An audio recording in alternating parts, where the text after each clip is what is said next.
Sobat milenial dan Gen Z, di balik sebuah peristiwa, fenomena, isu, ribuan bahkan jutaan aktivitas, ada sosok manusia. Di program Real Talk bersama saya Uni Lubis, kita akan menggali duduk perkara kisah di balik berita dengan narasumber yang menginspirasi. Saya berada di Solo dan sudah bersama dengan narasumber yang menginspirasi, salah satu dari kepala daerah yang kalian semuanya pasti sering mendengar karena menjadi salah satu tujuan wisata yang keren banget. Bersama dengan Bupati Banyuwangi, saya panggilnya Mbak aja ya, biar milenial dan Gen Z, Mbak Ipu Fisyandani. Terima kasih Mbak, akhirnya kita sempet ngobrol. Sebenarnya saya tuh beberapa kali ke Banyuwangi, tapi kok ya nggak pernah wawancara. Karena ke Banyuwangi kan buat libur.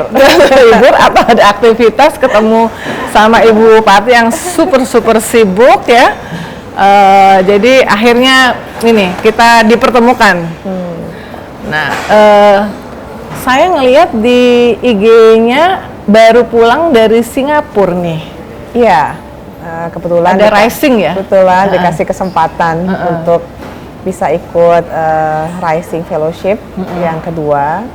Dan ini adalah program bersama Singapura dengan Indonesia yang diinisiasi oleh Bapak Presiden Joko Widodo dan Perdana Menteri Lee terkait dengan pertukaran informasi, pertukaran program-program gitu ya, terus lalu menjalin sinergi, kolaborasi antara Indonesia dengan Singapura.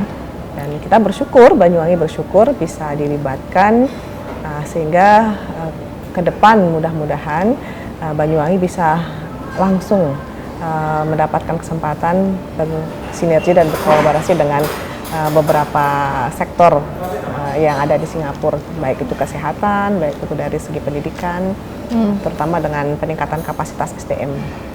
Itu masing-masing punya kesempatan untuk memperkenalkan daerah yang dipimpinnya nggak di program seperti itu? Oh iya, jadi kita memang diwajibkan untuk memperkenalkan potensi.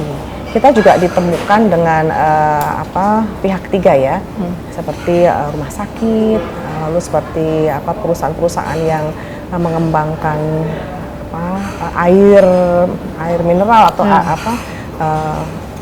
proses desalinasi air seperti itu ya. Jadi kita ditemukan. Mereka tuh bisa dari air hujan jadi tidak hanya air hujan tapi air laut, diolah menjadi air minum, bersih ya, air bersih. Oke, jadi sekalian nih berarti flow-nya adalah masuk sebenarnya intinya highlight-nya apa yang oleh Ibu Bupati disampaikan soal Banyuwangi? Ya, kalau Banyuwangi memang kan selain pariwisata, selain kami menyampaikan bahwa Banyuwangi adalah kabupaten berbasis pariwisata, tapi sekarang kami juga punya kefokusan, yaitu bagaimana SDM di Kabupaten Banyuwangi ini bisa lebih punya kapasitas berkualitas lagi. Nah, maka Singapura sebagai negara yang sudah maju, lalu punya anggaran yang cukup, nah maka kami melihat ini sebagai peluang untuk melakukan kerjasama agar SDM di Kabupaten Banyuwangi ini bisa diberi kesempatan nanti apakah dapat bisa sekolah di sana, mungkin ada program-program beasiswa yang nantinya bisa diberikan kepada anak-anak Banyuwangi. Responsnya gimana? Responnya sangat bagus. Dan bahkan salah satu Menteri Kesehatan itu juga menyampaikan bisa langsung berkirim proposal. Jadi biasanya mereka kan G2G ya, maksudnya dari pemerintah pusat ke pemerintah pusat. Nah, ini kami sebagai pemerintah di kabupaten diberikan kesempatan untuk mengajukan proposal terkait dengan peningkatan kapasitas SDM. Terutama di bidang kesehatan. Ya. Teman-teman, saya kan wawancaranya tadi saya bilang wawancaranya di Solo ya. Mbak Ipu ini ternyata naik mobil dari Banyuwangi supaya bisa ngejar besoknya sesudah selesai acara dengan Ibu Negara itu ada acara lagi. Aku pengen tanya gimana sih menjaga stamina-nya supaya tetap prima padahal kegiatannya begitu banyak gitu? Sebenarnya sih sama aja ya. Yang penting pokoknya konsumsi makanan yang bergizi gitu. Tapi yang paling utama adalah semangat dan komitmen. Nah, jadi kalau saya sudah semangatnya udah mulai loyo, wah ini akan pengaruh nih ke semangat untuk yang lain-lainnya gitu. Maka saya akan terus menjaga semangat dan komitmen saya menjalankan amanah sebagai kepala daerah. Apapun kegiatannya, insya Allah saya komitmen untuk menjalankannya dengan baik dan berdampak juga baik kepada masyarakat.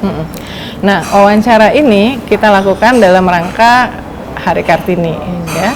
Jadi kita juga baru merayakan Hari Perempuan Internasional kan. Betul. Nah, aku tuh kebetulan lumayan hafal nih teman-teman sama program-programnya Ibu Bupati ya, Bunga Desa lah, yang digitalisasi UMKM, yang milenial petani. Sebetulnya sekarang boleh nggak diceritain kalau yang langsung berkaitan dengan perempuan tuh apa aja programnya? Ya, sebenarnya di Banyuwangi itu juga cukup banyak program yang diperuntukkan untuk perempuan. Selain kami ada Musrenbang untuk perempuan, anak dan disabilitas, kami juga ada program-program pemberdayaan. Program-program pemberdayaan bagi yang pertama bagi kepala rumah tangga perempuan. Yang kedua adalah bagi mantan pekerja migran perempuan. Lalu juga kita ada bantuan alat usaha kepada masyarakat kurang mampu yang notabene biasanya pelaku usaha di desa-desa itu adalah perempuan, ibu-ibu yang jualan cilok, yang jualan bakso gitu ya, yang modalnya nggak banyak, hanya mungkin paling banyak mereka 500.000. Nah, ini kita support dengan program warung naik kelas. Jadi dan selebihnya kita ada beasiswa yang sebenarnya ini laki-laki dan perempuan sama, tapi porsinya ternyata lebih banyak perempuan. Entah kenapa? Apa karena perempuan lebih kompetitif. Iya betul. Kita kan harus berusaha lebih 2-3 kali lebih keras tuh. Iya betul. Jadi itu dan berbagai program lagi yang memang banyak melibatkan perempuan.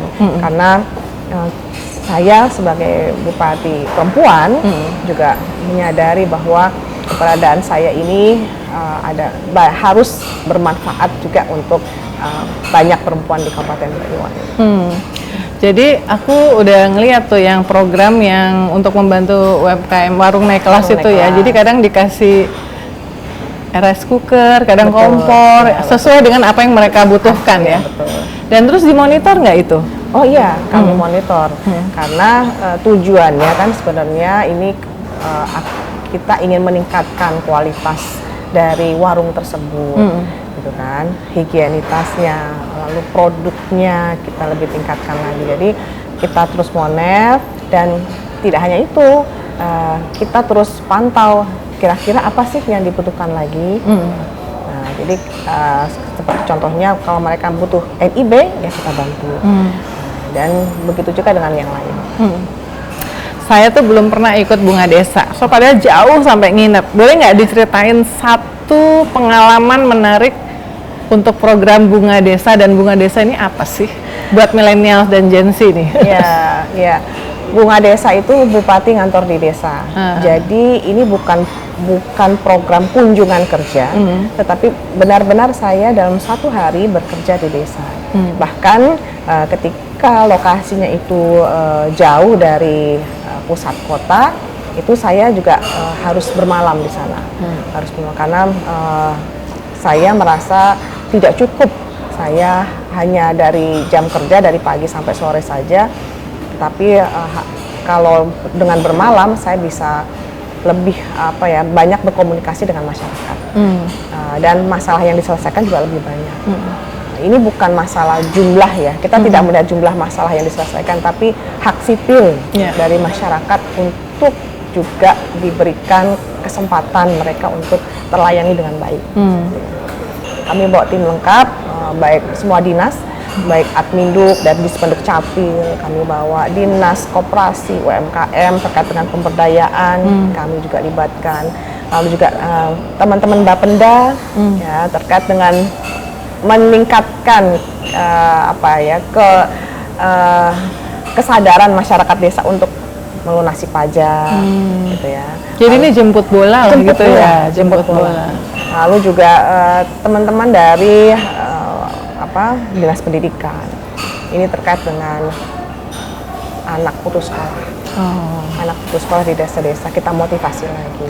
Kalau masalahnya ekonomi kita ajak lagi mereka motivasi, kita selesaikan langsung. Dan juga kita libatkan teman-teman dari dinas kesehatan. Promosi kesehatan ini penting, terutama kemarin kan masalah COVID ya. Nah, sekarang sudah ke arah bagaimana penyakit tidak menular, penyakit menular. Ini kan kadang-kadang masyarakat desa kurang peduli gitu dengan kesehatannya.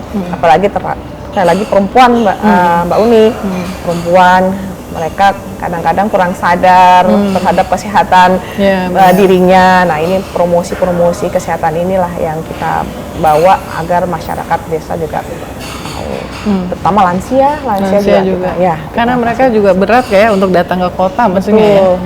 Betul. Jadi kita istilahnya jemput bola dan kita belanja masalah di situ. Infrastruktur juga kita bawa. Seperti itu. Nah, Kartini itu kan Mbak Ipu dia itu secara informal mengajak untuk menulis, jadi pendidikan secara informal kepada lingkungannya ya, membaca segala macam. Nah, kalau di Banyuwangi sendiri gimana tuh peran atau signifikansi dari program pendidikan untuk perempuan? Ya, memang ada stigma ya, kalau di daerah itu ada stigma, masih banyak masyarakat itu yang menganggap bahwa perempuan itu tidak perlu sekolah tinggi-tinggi gitu kan. Apalagi ada budaya juga di sana yang berpikiran bahwa kalau perempuan itu sudah selesai SMP dan belum menikah itu dianggapnya tidak laku. Nah, jadi ada stigma. Maka perlu kerja keras bersama menurut saya untuk mematahkan stigma tersebut. Nah, maka kami bekerja sama dengan teman-teman bagaimana terus mengajak masyarakat untuk ayo tingkatkan kapasitas anak-anak perempuan. Dan mereka kita fasilitasi, Mbak. Kita fasilitasi tidak hanya dalam bentuk beasiswa, tetapi juga bagaimana mereka kita fasilitasi untuk membuat sebuah forum di mana mereka saling menguatkan satu sama lain. Dan kita buat di sekolah-sekolah itu yang namanya Duta Pernikahan Dini. Duta Pernikahan Dini kita libatkan anak-anak, mereka menjadi tutor bagi teman sebayanya, sehingga kalau ada indikasi anak yang nanti setelah SMP disuruh nikah sama orang tuanya, mereka bisa menyuarakan gitu, bisa menyuarakan keinginannya.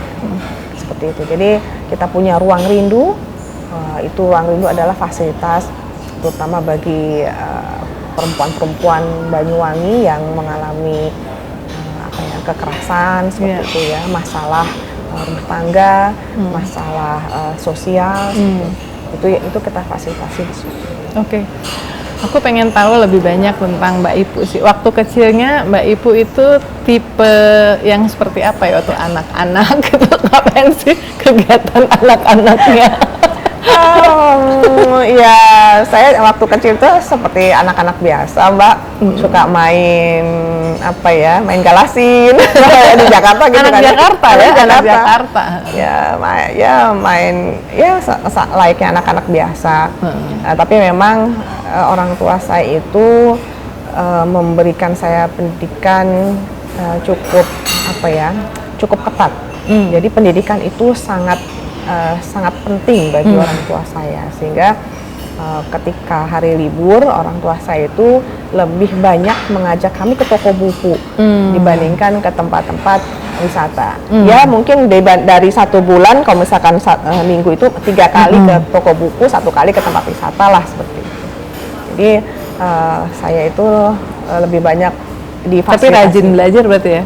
Enggak juga sih. Murid teladan enggak juga sih. Enggak juga. Saya juga di sekolah bukan orang murid yang pinter gitu ya, yang pandai gitu, yang suka dapat juara. Enggak, Mbak. Tapi saya belajar dari dari pengalaman belajar dari lingkungan sekitar saya.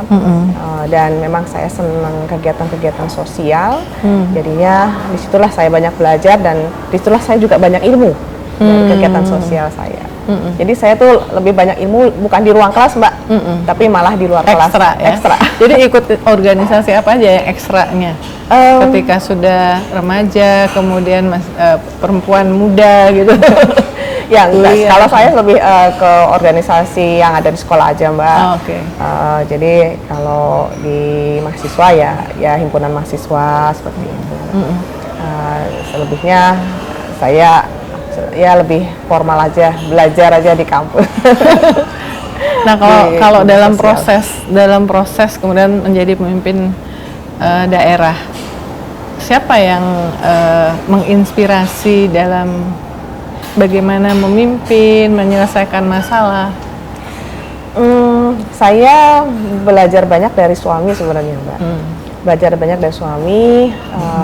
Saya memperhatikan gitu ya, bagaimana suami bertransformasi dari jabatan yang satu ke yang lainnya gitu. Saya banyak belajar dari situ. Bagaimana ada psikologi sosial ya, psikologi sosial bahwa sebagai seorang politisi itu nggak boleh baperan, bahwa memiliki banyak teman itu penting. Gitu. Jadi saya banyak belajar dari beliau. Dan kesuksesan itu bukan satu-satunya kita yang berhasil, tapi bagian dari banyak orang yang mendukung kita. Jadi saya banyak belajar dari beliau, dan di satu sisi memang itu tadi yang saya bilang, saya banyak berkegiatan sosial. Jadi dari situlah saya banyak belajar juga. Jadi sebagai pemimpin sibuk, pasti ada hari-hari di mana low banget ya, sulit gitu ya. Mungkin apalagi tadi barusan dibilang nggak boleh baper. Kita kerja bener aja, tetap aja masih ada yang mengkritik. Apalagi misalnya apesnya lagi kerja nggak benar, atau bukan kita yang sebenarnya yang kerja nggak benar, tapi kan pemimpin selalu yang diminta pertanggungjawabannya. Gimana tuh pada saat masa-masa sulit itu, Mbak Ipu ininya? Ya kalau misalkan masalah kerjaan pasti harus diselesaikan, Mbak. Kalau misalkan ada masa-masa sulit, ada kesulitan, pasti harus dihadapi dan harus diselesaikan. Tapi secara pribadi saya lebih banyak mendekat kepada Allah ya. Kalau saya sebagai Muslim, saya mendekat kepada Allah. Jadi sehebat apapun saya menjadi seorang leader, tanpa dukungan, tanpa kita memohon kepada Allah, itu pasti tidak akan bisa berhasil. Jadi bagi saya merasakan sendiri bagaimana di balik kesulitan yang saya hadapi itu, ketika saya lebih mendekat kepada Tuhan, saya lebih banyak mendapatkan jawaban dan kemudahan. Apa peran tim kerja buat Mbak Ipu? Oh ya, kalau kita bicara tim kerja pasti punya peran besar. Bukan hanya sebagai orang yang membantu kita menyelesaikan masalah ya, Mbak. Tapi mereka juga memberikan saya insight, memberikan saya masukan gitu ya. Dan mereka juga menjadi super tim yang memudahkan semua permasalahan bisa diselesaikan dengan cepat. Jadi di Banyuwangi itu kami sudah lazim gitu, Mbak, tidak bekerja sendiri-sendiri. Saya tidak bekerja sendiri, tapi kita bekerja secara super tim, secara tim yang solid gitu ya. 2023 ini program yang paling penting yang sedang dikerjakan? Ya, Banyuwangi ingin kembali rebound untuk pariwisatanya. Kita sedang berproses. Banyuwangi Festival sudah kita agendakan kembali, dan selain pariwisata, kami sekarang memang sedang fokus untuk peningkatan kapasitas SDM, karena Banyuwangi sebagai salah satu daerah yang akan mendapatkan bonus demografi. Saat ini 35% warga Banyuwangi adalah anak-anak muda. Jadi kalau 35%. Okay. Jadi kalau dari 35% ini tidak kita kuatkan, kualitas dan kapasitasnya, maka Banyuwangi akan menjadi penonton saja. Anak-anak kita akan menjadi penonton saja. Maka kami saat ini sedang bagaimana berupaya anak-anak kami ini, anak-anak muda di Banyuwangi ini itu terfasilitasi untuk meningkatkan kapasitas dan kualitasnya. Kita ada pendidikan vokasi, Mbak. Kita punya BLK di Banyuwangi, sehingga bagaimana anak-anak Banyuwangi ini bisa, yang memang tidak ingin melanjutkan sekolah, mereka bisa ikut pendidikan vokasi. Kita buat program yang namanya Ayo Kursus. Ayo Kursus. Jadi anak-anak Banyuwangi yang memang ingin langsung bekerja setelah lulus sekolah, kita fasilitasi untuk berbagai kursus. Ya, nantinya entah mereka ingin masuk ke dunia kerja atau mereka ingin berwira swasta, itu pilihan mereka. Tapi yang penting kita fasilitasi. Kalau Ibu Bupati sedang bertemu dengan orang, kayak gimana menjelaskan supaya mereka tertarik datang ke Banyuwangi? Ya, kalau saya kan udah nggak perlu. Memang begini, Mbak Uni. Jadi Banyuwangi ini sangat berbeda dengan Bali. Bali orang sudah tahu potensinya apa. Nah, maka kami ini sampai saat ini pun kami masih harus terus ngamen istilahnya. Kami udah ngamen. Kami mengajak orang untuk datang ke Banyuwangi. Dan potensi Banyuwangi kita terus gali terus. Banyuwangi bukan hanya Ijen, bukan hanya Pulau Merah, tapi masih banyak sekali potensi yang dimiliki Banyuwangi. Banyuwangi juga banyak situs sejarah dari zaman Belanda, ya. Banyak perkebunan yang di situ juga punya nilai sejarah, punya nilai alam yang indah. Gitu. Jadi kami terus akan istilahnya kami bilang ngamen, dan kalau promosi Banyuwangi bukan hanya saya, tetap semua SKPD adalah SKPD pariwisata, SKPD apa Dinas Pariwisata. Jadinya semuanya total football jadi ya? Iya, betul. Total football. Jadi semua punya kewajiban untuk mempromosikan daerah ini. Pertanyaan terakhir, Mbak Ipu, pas nanti menyelesaikan masa jabatan, tapi so far bagus, jadi sangat berpotensi untuk periode kedua. Tapi at least di masa jabatan yang pertama itu, Mbak Ipu ingin diingat sebagai kepala daerah Banyuwangi yang seperti apa? Saya sih nggak pingin jumawa ya Mbak, karena saya juga menyadari sebagai pemimpin pasti juga ada kelemahannya. Tapi saya ingin diingat oleh masyarakat Banyuwangi sebagai pemimpin yang dekat dengan masyarakat dan bermanfaat untuk masyarakat. Itu sih. Aduh, senang banget akhirnya bisa ngobrol dengan Bupati Banyuwangi, teman-teman, Mbak Ipu Fistiandini, dan semoga kita doakan semoga Banyuwangi terus maju. Amin. Karena selalu menjadi referensi. Setiap minggu saya tahu tamunya banyak banget dari berbagai daerah, tapi nggak pernah lelah untuk menerima ya, meskipun sebentar, itu selalu. Dan sukses selalu. Amin. Selamat Hari Kartini juga untuk Mbak Ipu ya. Semoga terus menginspirasi. Karena teman-teman, dari narasumber Real Talk ini kita bisa melihat bagaimana jejak pengalaman. Karena pengalaman adalah guru yang terbaik. Sampai ketemu di Real Talk berikutnya.